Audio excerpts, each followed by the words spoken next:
Evening dear student. आप सभी को पता है कि 10th एंड 12th क्लास की 2020-21 का एग्ज़ाम को रद्द कर दिया गया है सीबीएसई द्वारा। बहुत से स्टूडेंट की क्यूरी आ रही थी कि सर रिज़ल्ट कब आएगा, कैसे बनेगा, अगर सप्लीमेंट्री आती है तो हमें क्या करना पड़ेगा, अगर हम फेल हो गए तो हमारा आगे का क्या क्राइटेरिया रहेगा एग्ज़ाम देने का, या हम एग्ज़ाम नहीं दे सकते। क्या हमारे परसेंटेज कम आ गए तो हम स्कूल से ये पूछ सकते हैं कि हमें कम मार्क्स कैसे दिए गए, क्या आरटीआई के थ्रू हम कोई इन्फॉर्मेशन ले सकते हैं। तो इन सभी सवालों के जवाब मैं आपको इस वीडियो में देने वाला हूँ कि आपका रिज़ल्ट कैसे बनेगा, अगर आपके मार्क्स कम आते हैं तो आप आगे फ्यूचर में क्या कर सकते हैं, 11th क्लास में एडमिशन के लिए आपका क्या क्राइटेरिया होगा, इसके लिए मैं अलग से वीडियो लेके आऊँगा। और 10th 12th का रिज़ल्ट कब आएगा, तो ये सारी चीज़ें आपको इस वीडियो में मिलेंगी। तो आप इस वीडियो को लास्ट तक देखें। फिर भी आपके मन में कोई क्वेरी होती है तो आप कमेंट करके बता सकते हैं, पूछ सकते हैं मुझसे। तो स्टार्ट करते हैं। सबसे पहले लेते हैं 10th क्लास को। तो देखिए 10th क्लास का जो आपका एग्ज़ाम है वो आपको पता है 4 मई से 7 जून 2021 तक होना था, 4 मई से 7 जून तक। लेकिन कोरोना केसेस जो इंक्रीज हो रहे थे लगातार, उसके कारण इन एग्ज़ाम को क्या कर दिया गया, कैंसिल्स कर दिया गया। अब कैंसिल कर दिया है तो इनका जो रिज़ल्ट है वो किस बेसिस पे तैयार होगा, उसके लिए सीबीएसई ने, आपको पता है कि 100 मार्क्स का एग्ज़ाम होता है 10th क्लास में, जिसमें इंटरनल असेसमेंट 20 मार्क्स, जो 20 मार्क्स हैं वो आपके इंटरनल परफॉर्मेंस के बेस पे स्कूल द्वारा भेजे जाते हैं, और 80 मार्क्स जो होते हैं वो आपका फाइनल का एग्ज़ाम होता है। लेकिन इस बार फाइनल का एग्ज़ाम है वो कैंसिल कर दिया गया है। तो जो असेसमेंट करवाया गया है स्कूल द्वारा जो भी टेस्ट लिए गए हैं, वो मैं आपको बताऊंगा कि कौन कौन से असेसमेंट के बेस पे इस बार 10th का रिज़ल्ट तैयार किया जाएगा। तो इस बार जो कंप्लीटली 100 नंबर हैं वो आपको किसके द्वारा दिए जाएंगे, वो स्कूल द्वारा दिए जाएंगे। तो सबसे पहले बात करते हैं 20 मार्क्स की। तो आपको पता है कि जो आपके 20 मार्क्स हैं वो 20 मार्क्स आपको इंटरनल असेसमेंट के होते हैं, इंटरनली प्रोवाइड किए जाते हैं, जिसमें सब्जेक्ट इनरिचमेंट के 5 मार्क्स होते हैं, मल्टीपल असेसमेंट के 5 मार्क्स होते हैं, आपका जो एवरेज होता है PT first, PT second, PT third, उसके 5 मार्क्स होते हैं, और पोर्टफोलियो के 5 मार्क्स होते हैं। ये आपके टोटल 20 मार्क्स होते हैं, जो कि इस साल कुछ नया नहीं है, ये हर साल ही आपके भेजे जाते हैं। हाँ, इस साल कुछ क्लासेज कम हुई हैं, एक्टिविटीज़ कम हुई हैं क्योंकि ऑनलाइन ज़्यादा चला है। तो सीबीएसई ने कुछ छूट भी दी है। सीबीएसई ने कहा है कि if any school has not conducted any of them assessment mentioned above, then they can conduct online assessment such as quiz, presentation, portfolios। यानी कि सीबीएसई ने ये कहा है कि अगर कोई बच्चा PT first, PT second, PT third नहीं दे पाया है, सब्जेक्ट इनरिचमेंट की एक्टिविटीज़ में पार्ट नहीं कर पाया है, मल्टीपल असेसमेंट उसने नहीं किए हैं, तो उसका ऑनलाइन क्विज करवाई जा सकती है, ऑनलाइन उससे कोई फाइल बनवाई जा सकती है, जिसके बेस पे 20 मार्क्स, उसको 20 में से मार्क्स दिए जा सकते हैं। इसकी जो अपलोड होने की लास्ट डेट थी वो 11 जून 2021 डिसाइड की गई थी बोर्ड के द्वारा। तो ये आपके 20 मार्क्स हैं वो अपलोड किए जा चुके हैं। आउट ऑफ 20 ये मार्क्स आपको अपलोड दिए जा चुके हैं। ये मार्क्स आपको पता है कि आपको रिज़ल्ट के बाद ही पता चलता है। कोई भी स्कूल है वो ये नहीं बताता है कि आपको 20 में से कितने मार्क्स दिए गए हैं। तो अगर आपके दिमाग में ये चल रहा है कि इस बार मैंने PT first, PT second, PT third नहीं दिया है तो क्या मुझे 20 में से कुछ मार्क्स मिलेंगे, तो आप बिल्कुल चिंता मत कीजिए। 20 में से 0 मार्क्स किसी को नहीं मिल सकता। मार्क्स आपको ज़रूर मिलेंगे। अगर स्कूल ने PT first, PT second, PT third आपने नहीं भी दिया है तो स्कूल ने आपसे कोई क्विज़ करवाई होगी, प्रेजेंटेशन आपसे लिया होगा, या आपकी इंटरनल परफॉर्मेंस के बेस पे आपको 20 में से मार्क्स दिए हैं। तो ये 20 मार्क्स तो हर साल दिए जाते हैं। जो मेन इम्पोर्टेंट बात है वो है 80 मार्क्स, यानी एक्सटर्नल असेसमेंट जो हमारा होता है, जो कि 80 मार्क्स का एग्ज़ाम होता है, उस 80 मार्क्स का क्या क्राइटेरिया लिया गया है। तो देखिए जो आपका 80 मार्क्स हैं उसमें आपको 3 चीज़ें इन्होंने दी हैं, पीरियोडिक टेस्ट, हाफ ईयरली या periodic test second and pre board examinations. जो बच्चे केंद्रीय विद्यालय और नवोदय विद्यालय से रिलेट करते हैं या सीबीएसई के डीपीएस वगैरह स्कूल से रिलेट करते हैं, उनको अच्छे से पता होगा कि प्री बोर्ड के एग्ज़ाम वहाँ पे लिए जाते हैं हर साल। इस साल की बात नहीं है, वो कंटिन्यूअसली हर साल एग्ज़ाम लिए जाते हैं। लेकिन कुछ स्कूलों में प्री बोर्ड के एग्ज़ाम नहीं लिए गए, उनके लिए भी सीबीएसई ने कोई क्राइटेरिया डिसाइड किया है जो आपको अभी बताएंगे। तो आपके जो पीटी फर्स्ट के मार्क्स हैं उसको 10 मार्क्स में कन्वर्ट करना है। मोस्टली स्कूलों में केवी नवोदय में पीटी टेस्ट है वो 40 नंबर का होता है। तो यहाँ पे आपको ये बताया गया है कि जो पीटी फर्स्ट और पीटी थर्ड के मार्क्स हैं उनमें आप बेस्ट पीटी के मार्क्स ले सकते हैं या उनके एवरेज मार्क्स लेके उसको 10 में कन्वर्ट कर सकते हैं। सेकंड आपको हाफ ईयरली, आपको पता है कि जो पीटी होते हैं वो 3 पीटी मोस्टली स्कूलों में होते हैं, PT first, PT second, PT third. अगर आप केवी से रिलेट करते हैं, नवोदय विद्यालय से रिलेट करते हैं, तो आपको पता होगा कि इस साल पीटी सेकंड की जगह हाफ ईयरली एग्ज़ाम करवाया गया था, या जिन स्कूलों में हाफ ईयरली नहीं हुआ वहाँ पीटी सेकंड ज़रूर हुआ होगा। तो उसको आपको कन्वर्ट करना है 30 मार्क्स में। इसके अलावा यहाँ पे 3 प्री बोर्ड एग्ज़ाम केंद्रीय विद्यालय नवोदय विद्यालयों में 2 या 3 प्री बोर्ड एग्ज़ाम लिए जाते हैं। तो वहाँ पे उन प्री बोर्ड एग्ज़ाम में भी सीबीएसई ने स्कूलों को छूट दी है कि आप बेस्ट प्री बोर्ड के नंबर या फिर आप जो प्री बोर्ड के 3 नंबर्स हैं या 2 प्री बोर्ड के नंबर्स हैं उनका एवरेज लेके आप उनको 40 में कन्वर्ट कर सकते हैं। तो ये क्राइटेरिया है 80 मार्क्स अपलोड करने का किसी भी स्कूल द्वारा। 10 marks PT first and PT third में बेस्ट पीटी या फिर PT average, 30 marks PT second या हाफ ईयरली हुआ है तो उसको 30 में कन्वर्ट करना है, और प्री बोर्ड जितने भी हुए हैं उसमें बेस्ट प्री बोर्ड ले सकते हैं या फिर तीनों प्री बोर्ड का एवरेज लिया जा सकता है। इसके बेस पे आपके 80 मार्क्स में से नंबर डिसाइड होंगे। ठीक है, यहाँ पे सीबीएसई ने एक पॉइंट दिया है कि if the school has not conducted one or more of the 3 categories mentioned or difference in online offline mode, then the committee has to decide a criteria and mention the rational documents. It means यहाँ पे अगर जो committee school द्वारा गठित की गई है, अगर आपके स्कूल में प्री बोर्ड पीटी या ऐसा कोई एग्ज़ाम नहीं हुआ है तो वो कमेटी इंटरनल असेसमेंट के बेस पे क्विज करवा के या कोई और पोर्टफोलियो का यूज़ करके आपको मार्क्स दे सकती है। ये अधिकार सीबीएसई ने इस बार स्कूलों को दिया है। तो आप यहाँ पे क्लियर हो गए होंगे कि आपको 80 में से मार्क्स मिलने हैं, आपने एग्ज़ाम दिए हैं तो भी आपको मार्क्स मिलने हैं, आपने एग्ज़ाम नहीं दिए हैं तो भी आपको मार्क्स मिलने हैं। चलते हैं अपने नेक्स्ट पार्ट पे कि जो कमेटी बनाई गई है उससे आपको ज़्यादा इसमें देखने वाली चीज़ नहीं है, फिर भी एक बार फास्टली बता देते हैं कि कमेटी में 8 मेंबर्स होंगे।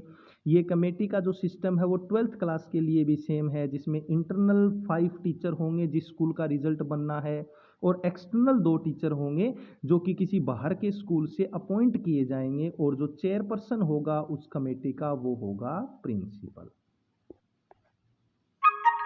Result of constitution of committee, यानी कि आपका जो कमेटी के बारे में इसमें बताया गया है कि कमेटी के जो मेंबर होंगे उनको क्या फीस दी जाएगी सीबीएसई द्वारा, और 2 स्कूल आपस में टीचरों का आदान प्रदान नहीं कर सकते। यानी ये नहीं है कि एक स्कूल से दूसरे स्कूल में जो टीचर गए तो दूसरे स्कूल अपना टीचर उस स्कूल में भेज दे ताकि रिजल्ट में हेरफेर हो सके, तो ऐसा नहीं हो सकता।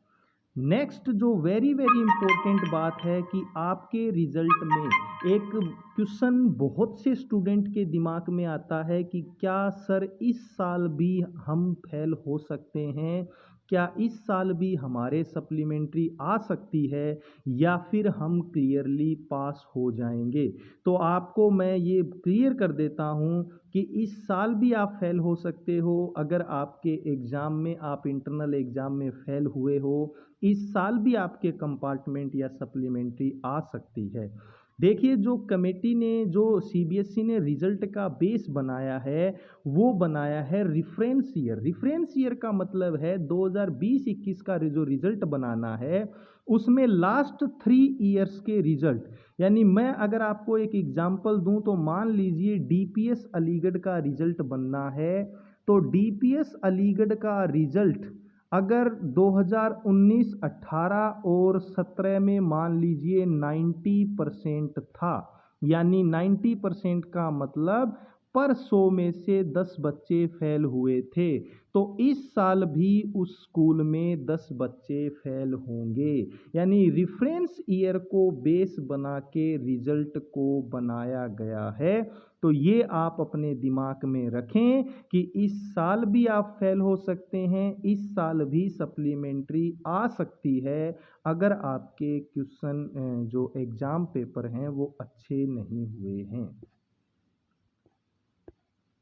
आगे बात करते हैं कि आपके जो रेफरेंस ईयर दिया गया है उसमें स्कूलों को एक अधिकार दिया गया है कि वो 2% से उस रिज़ल्ट को बढ़ा सकते हैं, इंक्रीज़ कर सकते हैं। यानी कि मान लीजिए मैं अभी डीपीएस का एग्जांपल लेता हूं कि डीपीएस के 2017, 18, 19 में साइंस में किसी बच्चे के मैक्सिमम मार्क्स 94 थे, तो इस साल का जो टॉपर स्टूडेंट होगा उसके मार्क्स 96 या 92 के बीच में ही होंगे। ये 12th क्लास के लिए भी लागू होगा फॉर्मूला, और ये 10th क्लास के लिए भी लागू होगा। यानी सीबीएसई ने स्कूल को बाउंड कर दिया है कि वो अपने हिसाब से टॉपर डिसाइड नहीं कर सकता, वो रेफरेंस ईयर के बेस पे टॉपर डिसाइड करेगा और रेफरेंस ईयर के बेस पे रिजल्ट डिसाइड करेगा। रेफरेंस ईयर जो अच्छा रिजल्ट जिस ईयर रहा होगा वो ईयर सीबीएसई स्कूल को चूज करके देगा। मेरे हिसाब से आपको ये बात क्लियर हो गई होगी। नेक्स्ट है आपका कि जो अपलोडिंग ऑफ मार्क्स है वो आपको कब तक करनी है, तो ये डेट आपको लास्ट में बताएंगे। जो एविडेंस हैं, हाँ यहाँ पे जो आपकी बात चल रही है, एक मोस्ट इम्पोर्टेंट क्वेश्चन जो मेरे पास बहुत से स्टूडेंट का आया है कि सर अगर हमारे मार्क्स कम आते हैं तो क्या हम अपने आरटीआई अब चल रहा है, आपको पता है, राइट टू इन्फॉर्मेशन, क्या हम अपनी प्री बोर्ड की पीटी की कॉपियां देख सकते हैं, हम स्कूल से निकलवा सकते हैं। तो यहाँ पे मैं आपको क्लियर कर देता हूँ कि आप अपनी नोटबुक्स, सॉरी, एग्ज़ाम की आंसर शीट स्कूल से नहीं मांग सकते। ये सीबीएसई ने इस बार बाउंड कर दिया है कि कोई भी स्टूडेंट अपनी आंसर शीट स्कूल से ये नहीं कह सकता, उसका कोई राइट नहीं रह जाएगा कि मुझे अपनी प्री बोर्ड की आंसर शीट दिखाइए, मुझे अपनी पीटी की आंसर शीट दिखाइए, मुझे नंबर कम क्यों दिए गए, मुझे नंबर ज़्यादा क्यों दिए गए। अगर आप उससे सेटिस्फाइड नहीं हैं तो सीबीएसई ने क्लियरली कहा है कि आप एग्ज़ाम दे सकते हैं और एग्ज़ाम आपके अगस्त में होंगे, ये भी फाइनल हो चुका है। ठीक है, तो ये आपको मैं बता देता हूँ कि इस बार आप अपने रिजल्ट को लेके किसी भी स्कूल पे उंगली नहीं उठा सकते, किसी भी स्कूल से डाटा नहीं मांग सकते। सीबीएसई किसी स्कूल से डाटा मांग सकती है, वो अलग बात है, लेकिन स्टूडेंट डायरेक्टली ये नहीं कह सकता कि मैं अपनी ये आंसर शीट देखना चाहता हूँ, मुझे पीवी में इतने कम क्यों नंबर दिए गए, मुझे पीटी में इतने नंबर क्यों कम दिए गए। सीबीएसई ने कहा है कि अगर कोई स्टूडेंट सेटिस्फाइड नहीं है, कंपार्टमेंट में है, तो वो दोबारा एग्ज़ाम दे सकते हैं, जो कि मोस्ट प्रोबेबली अगस्त के महीने में करवाए जाएंगे। अब है इंफॉर्मेशन रिगार्डिंग क्लास 11। दो चीज़ें क्लास 11th के बारे में आपको, एक तो वही बात कि no policy of verification photocopy of answer book और रीवोल्यूशन, यानी कोई भी स्टूडेंट रीवोल्यूशन के लिए फॉर्म नहीं भर सकता, यानी रीमार्किंग के लिए नहीं कह सकता, और आंसर शीट को नहीं देख सकता। मैथमेटिक्स आपको पता है कि 10th में बेसिक और स्टैंडर्ड दो टाइप की कर दी गई है, तो वहाँ पे एक साल की और छूट देते हुए सीबीएसई ने कहा है कि जिसके पास मैथ बेसिक है वो भी 11th क्लास में मैथ ले सकता है। ये आपको पिछली साल भी छूट दे दी गई थी लास्ट में, और इस साल भी छूट दे दी गई है। अब बात आती है कि 10th का रिजल्ट कब डिक्लेयर होगा। तो 10th में मार्क्स अपलोड करने की लास्ट डेट है 30th ऑफ जून, यानी 30 जून लास्ट डेट है। तो आपको मैं बता देता हूँ 10th का रिजल्ट 15 जुलाई तक या 15 जुलाई से पहले पहले डिक्लेयर हो जाएगा। ये बात आप कंफर्म है। 30 जुलाई तक आपके केवी नवोदयों में या डीपीएस वगैरह में एडमिशन हो जाएंगे। 1 अगस्त से मोस्ट प्रोबेबली 11th क्लास की क्लासेस शुरू हो जाएंगी। जो बच्चे सेटिस्फाइड नहीं हैं वो अगस्त में एग्ज़ाम दे सकते हैं, उनका रिजल्ट सितंबर में आ जाएगा, उनकी क्लासें सितंबर से स्टार्ट हो जाएंगी। तो ये आपकी जो 10th का रिजल्ट है वो 15 जुलाई से पहले पहले डिक्लेयर कर दिया जाएगा। वैसे ही रिजल्ट आपको चेक करना है जैसे आप हर साल करते हो, ऑनलाइन cbse.nic.in पे आपका रिजल्ट आएगा। तो ये 10th के बारे में मैं आपको मेरे हिसाब से सब कुछ क्लियर कर चुका हूँ। फिर भी आपको कोई प्रॉब्लम है, आपको कोई नहीं समझ में आ रहा है कुछ, तो आप कमेंट बॉक्स में कमेंट करके मुझसे पूछ सकते हैं। बात करते हैं 12th क्लास की। तो देखिए 12th क्लास में 10th क्लास का जो टोटली रिजल्ट है वो डिपेंड कर रहा है 10th क्लास पे। लेकिन बात करते हैं 12th क्लास की, तो 12th क्लास का जो रिजल्ट है वो बनेगा 3 क्लासेज के बेसिस पे, class 12th, class 11th and class 10th। Class 12th के 40%, क्लास 11th के 30% एंड क्लास 10th के 30% रिजल्ट लिए जाएंगे। यहाँ पे आपको जो क्लास 10th से हम शुरू करते हैं कि जो 30% रिजल्ट हैं वो कैसे लिए जाएंगे। Marks based on average theory component of best 3 performing subject out of main 5 subject, कि जो 10th में 5 मेन सब्जेक्ट हैं उसमें जो बेस्ट 3 सब्जेक्ट हैं उनके मार्क्स आपके 30% लिए जाएंगे। यहाँ पे आपको इसमें ऐसा कुछ की ज़रूरत ही नहीं है कि आप ये सोचें कि रेफरेंस ईयर, क्योंकि यहाँ पे तो आपका जो 12th क्लास में बच्चे आए हैं उनका जो 1 साल पहले 10th का एग्ज़ाम हुआ है उसी के 30% मार्क्स लिए जाएंगे। अब बात आती है 11th क्लास की। Marks based on theory component of final exam, यानी फाइनल एग्जाम में जितने भी उनके मार्क्स आए हैं उनका 30% लिया जाएगा। यहाँ मैं 12th के बच्चों को भी क्लियर कर दूं कि बच्चों आप इस साल स्कूल से ऑब्लिगेशन नहीं कर सकते, आप स्कूल से कोई डाटा नहीं मांग सकते, कि आप ये नहीं कह सकते कि 12th में हमें प्री बोर्ड की प्रोवाइड करवाइए आंसर शीट, यूनिट टेस्ट की। अगर आप सेटिस्फाई नहीं हैं तो आप एग्ज़ाम दे सकते हैं। बात करते हैं 12th क्लास की, तो 12th क्लास के मार्क्स होंगे 40%, जिसमें क्राइटेरिया डिसाइड किया गया है 20% practical numbers and 20% internal test. Internal में आपके unit test and pre board के बेस पे नंबर दिए जाएंगे।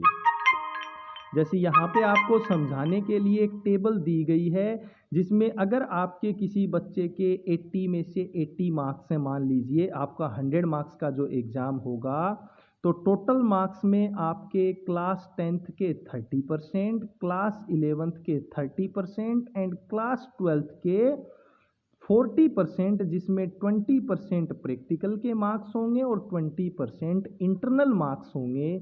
तो आपको यहाँ समझ में आ गया होगा कि 30% 10th के, 30% 11th के एंड 40% 12th के। 12th के 40 में से 20 इंटरनल एंड 20 प्रैक्टिकल। इस बेस पे आपका रिजल्ट बनाया जाएगा। यहाँ पे जो 10th के 30% हैं उसमें आपके मान लीजिए 5 सब्जेक्ट हैं और 5 में से 3 सब्जेक्ट में आपके 100 मार्क्स थे और 2 सब्जेक्ट में आपके 80 एंड 70 मार्क्स थे। तो बेस्ट जो 3 हैं आपके सब्जेक्ट उसके 100 में से आपके 30% निकाले जाएंगे। यानी अगर किसी बच्चे के 10th क्लास में 3 सब्जेक्ट में 100 मार्क्स हैं तो उसके 30% यानी 30% मार्क्स उसको मिलेंगे 10th के बेस पे। 11th क्लास में उसका जो भी फाइनल रिजल्ट आया है उसके होंगे 30%। 12th क्लास में 20% प्रैक्टिकल होंगे, 40 और 20% आपके इंटरनल होंगे। जिन सब्जेक्ट में प्रैक्टिकल नहीं है वहाँ पे आपको पता है इंटरनल असेसमेंट के बेस पे 20% मार्क्स दिए जाते हैं, तो वो आपके 20% मार्क्स को ऐड किया जाएगा। ठीक है, तो यहाँ पे आपको ये क्लियरली समझाया गया है कि क्लास 10th के थ्योरी मार्क्स का 30% ये आपको बता दिया, बेस्ट 3 सब्जेक्ट, क्लास 11th के इंटरनल का 30% और क्लास 12th के थ्योरी मार्क्स का 40%, जिसमें 20 प्रैक्टिकल होगा और 20 आपका इंटरनल असेसमेंट होगा। वैसे ही आपको कमेटी डिसाइड करनी है, रिजल्ट कमेटी 5 मेंबर्स की, ये आपको मैं 10th में भी बता चुका हूँ। वो ही आपको बता दिया है कि आपके जो मार्क्स होंगे उनको प्लस और -2, यानी मान लीजिए किसी बच्चे के 70% रिजल्ट आया है, इस बेस पे 70% बना है, तो उसको 68 टू 72 यानी 2% कम या 2% ज़्यादा, ये अधिकार स्कूलों को दिया गया है कि उसके आप मैक्सिमम 72 कर सकते हैं, मिनिमम 68 कर सकते हैं। ये नहीं है कि आप उस मार्क्स को 70 किसी के आए हैं और आपका वो चहेता है तो आप उसको 80 दे दें, या 80 आए हैं तो आप उसको 90 दे दें, या आप उसको पढ़ने में अच्छा नहीं है लेकिन मार्क्स उसके 80 आ रहे हैं, आप सोच रहे हैं उसके 60 कर दें, तो ये पॉसिबल नहीं है। बात करें 12th के रिज़ल्ट की, तो 12th के रिज़ल्ट में कमेटियां बननी शुरू हुई हैं। 12th का रिज़ल्ट मोस्ट प्रोबेबली अगस्त के फर्स्ट वीक और जुलाई के लास्ट वीक में आने की पूरी संभावना है।